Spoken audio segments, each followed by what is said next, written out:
Hello, नमस्ते, नमस्कार, खुशामदीद, स्वागत है आपका। आज मैं करूंगा बात कुछ पते की बात का। वैसे तो मैं भी जानता हूँ कि इस दुनिया में बहुत सारे धर्म है, लेकिन धर्मों से क्या लेना देना, अपनी प्रायोरिटी तो कर्म है। लेकिन इन सब बातों का कोई मतलब नहीं है, तो इन सब बातों को साइड में रख के हाइड करते हैं। शुरू करते हैं हमारा नाटक विज्ञान ही हकीकत है। प्रस्तुत नाटक विज्ञान की अहमियत को समझाते हुए एक छोटी सी पेशकश है जो व्यंग्यात्मक तरीके से आपके सामने प्रस्तुत की जा रही है। इस नाटक से हम किसी को भी ठेस नहीं पहुंचाना चाहते, ये तो बस सपना है अपना जिसे दिखाने की हम कोशिश कर रहे हैं। इस नाटक के मुख्य पात्र कुछ इस प्रकार है: न्यूटन, शिक्षक, नाना पाटेकर, सनी देओल, सुनील शेट्टी, रफ्तार, अमजद खान और अजय देवगन। तो आइए देखते हैं विज्ञान ही हकीकत है।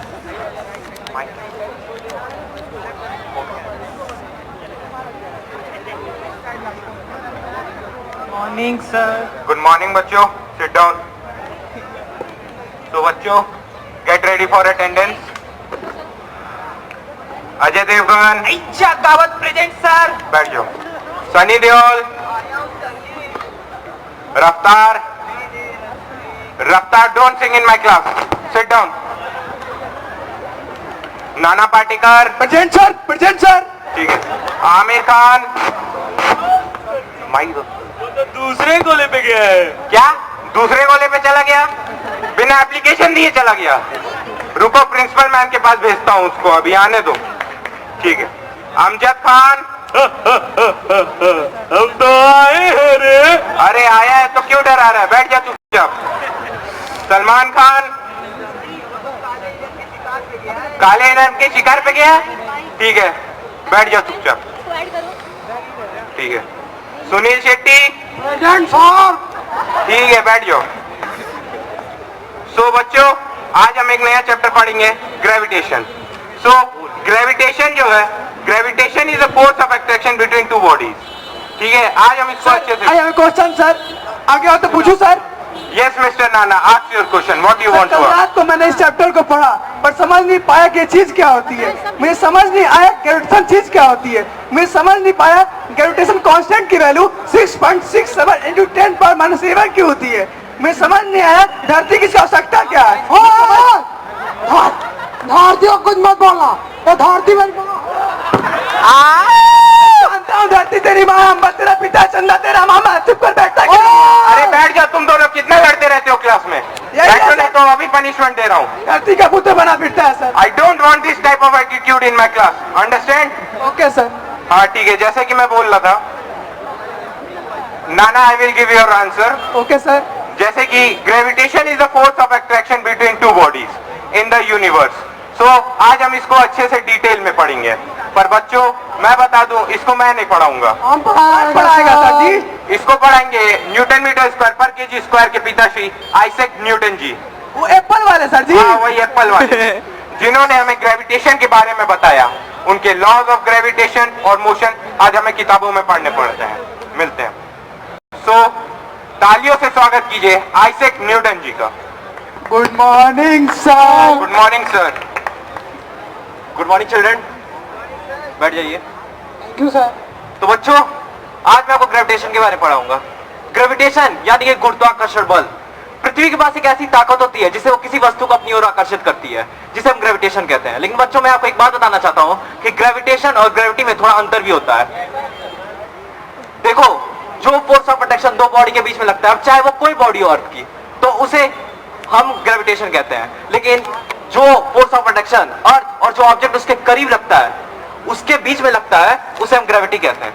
लेकिन न्यूटन पाजी, ये दोनों गलती एक ही हुई। कैसे एक हुई? बैठ जाओ। देखो, जो फोर्स ऑफ अट्रैक्शन दो बॉडी के बीच में लगता है, चाहे वो कोई बॉडी हो यूनिवर्स की, तो उसे हम ग्रेविटेशन कहते हैं। लेकिन ग्रेविटी के अंतर्गत बात थोड़ी सी बदल जाती है। ग्रेविटी के अंतर्गत बात करते हैं हम अर्थ और जो ऑब्जेक्ट उसके करीब रखा है उसके बीच में। ये दोनों बातें सिमिलर हैं पर सेम नहीं। ग्रेविटी जो है वो ग्रेविटेशन का एक स्पेशल केस है। ग्रेविटी जो है वो अर्थ के रिस्पेक्ट में यूज करते हैं, लेकिन ग्रेविटेशन जो है वो हम दो ऑब्जेक्ट के रिस्पेक्ट में यूज करते हैं अगर वो इस यूनिवर्स में उपस्थित है। न्यूटन अंकल जी, मेरा भी एक सवाल है। पूछो। न्यूटन अंकल जी, जब मैं बॉल को उठा के पटकता हूँ, तो वो बाउंस करता है। जब मैं अजय को उठा के पटकता हूँ, तो बाउंस नहीं करता है, क्यों? अच्छा गावत आता माजी सटकली, तूने मेरी बेइज्जती की, तेरा सिर फोड़ूंगा, तेरी उंगलियां तोड़ूंगा, यहाँ तक कि तेरा 2.5 किलो का हाथ भी काट दूंगा सनी। तू इसका हाथ काटे। अजय तू, ये तो मेरा डायलॉग चोरी करता है। बहुत नाइंसाफी है, बहुत नाइंसाफी। अरे बैठ जाओ तुम तीनों, हर समय लड़ते रहते हो। बैठो नहीं तो अभी एक एक को पनिशमेंट दे रहा हूं मैं। बैठ जाओ। माय गॉड, कितने बदमाश बच्चे हैं ये। न्यूटन जी आप चालू रखिए, इन लोग का ये चलता ही रहेगा। तो मिस्टर सनी जी, आपने जो क्वेश्चन पूछा कि सोनम गुप्ता, सॉरी आपने जो क्वेश्चन पूछा वो दूसरे टॉपिक से बिलोंग करता है। यानी किसी बॉडी के बाउंस करने में और किसी फ्लैशी बॉडी के बाउंस करने में, इन दोनों के अंतर को समझने के लिए आगे एक चैप्टर आएगा, उसे पढ़ेंगे तब समझ में आएगी ये बात। कौन सा चैप्टर सर जी? इलास्टिसिटी। एनसीईआरटी से ही पढ़ सकते हो, या चाहे तो मेरे चाहने वाले एसएल लोरर ने एक बुक लिखी है, उससे ही पढ़ सकते हो। ठीक है सर जी। और तू बाहर मिल। So anybody has any other question? अरे ओ न्यूटन साहब, ये एक्सेलरेशन ड्यू टू ग्रेविटी क्या होती है रे? देखो, अगर मैं बुकिश लैंग्वेज में आंसर दूं तो acceleration produced in a freely falling body due to gravitational pull of the earth is called acceleration due to gravity. यानी गुरुत्वाकर्षण बल के कारण जब कोई वस्तु पृथ्वी की धरा की ओर आकर्षित होती है और उसके कारण उसमें ग्रेविटेशन प्रोड्यूस्ड एक्सेलरेशन प्रोड्यूस होता है, तो उसे हम एक्सेलरेशन ड्यू टू ग्रेविटी कहते हैं। अय्या गावत, सर जी ये बताइए कि ग्रेविटेशन की वैल्यू 0 हो सकती है कि नहीं? जीरो की बात करता है तू? जब जीरो दिया भारत ने तो दुनिया गिनती आई। आई बाबा, महाराष्ट्र में को आई कहते हैं। और अरे बैठ जाओ तुम तीनों, कितना लड़ते रहते हो सारा दिन। धरती का पुत्र सर जी। सुनील शेट्टी बैठ जाओ चुपचाप। सर जी। न्यूटन जी आप चालू रखिए प्लीज। बच्चों, अजय का सवाल सुन के मुझे लगा कि तुम लोगों में जिज्ञासा भरी पड़ी है। आगे चल के तुम लोग किसी फील्ड में कहीं भी जाओ, लेकिन एक बात याद रखना कि डोंट फॉरगेट द साइंस, क्योंकि साइंस ही वो धागा है जो लोगों को जोड़ता भी है, विकास का इकलौता साधन है जो विकास के द्वार खोलता भी है। सही कहा न्यूटन जी आपने। आज जो कुछ भी है विज्ञान के बदौलत हुआ है, विज्ञान के बदौलत। अगर विज्ञान नहीं होता तो ये ज्ञान नहीं होता। तो आपके और आपके अनेक वैज्ञानिकों के कारण आज हम इस लायक हुए हैं कि चांद पे अपना परचम लहरा पाए हैं। पत्थर के पहियों से आज हवाई जहाज तक आ चुके हैं और आगे भी ऐसे बढ़ते रहेंगे इस विज्ञान के बदौलत। विज्ञान को एक सब्जेक्ट के रूप में देखने से कोई फायदा नहीं होगा, क्योंकि इसे पढ़कर एग्जाम देने के लिए नहीं बना है, ये बना है महसूस करने के लिए। और एक बात और याद रखना कि विज्ञान अपने नामुराद सोच को सच करने की बजाय सृजन का सोच लिए अपने सपनों को हकीकत में बदलने का साधन है। बिल्कुल सही कहा न्यूटन पाजी आपने।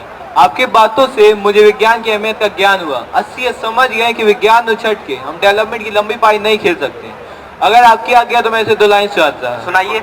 आसमान को छुएंगे, बादल को अधीन बनाएंगे, इंसानियत की बात पर हम कुछ भी कर जाएंगे, छोड़कर बुरी बात को सीजन का दामन थामेंगे, विज्ञान की इस ताकत से हम भारत की लकीर बनाएंगे, पूरे सपने करके दिखाएंगे, पूरे सपने करके दिखाएंगे। बॉय रफ्तार। बहुत सही। तो हमने तो विज्ञान की अहमियत को जान लिया, अब आपकी बारी है। प्रयोग करो, दुरुपयोग ना करो।